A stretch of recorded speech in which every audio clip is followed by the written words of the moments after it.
nagsusumbong ako sa iyo. Kung hindi ako magsumbong sa iyo, magsusumbong ako sa Tulfo. Oh. Pero, hindi kay Erwin at hindi kay Rafi. Doon ako kay Ben magsusumbong kasi si Ben walang kontrata sa gobyerno eh. 'Di ba? Walang tinatago eh, walang ano, 'di ba? I'm not close to Mon Tulfo. I'm one of his punching bags even during the time of Duterte time. Pero si Mon wala rin kontrata sa gobyerno sa pag-alam ko. So I respect him.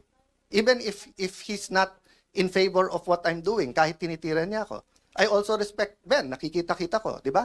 Pero si Erwin at si Rafi, paano ko rerespetuhin ko? Paano ko rerespetuhin? Eh, 'di ba? Alam ko kung sino kayo, anong ginagawa nyo, alam ko kung anong hawak sa inyo. Tapos aaraw-arawin nyo ako sa media. Magdebate tayo, sabihin nyo yung topic, yung debate ng katotohanan, debate ng flood control, debate ng contractor, di ba? Huwag tayo magdebate ng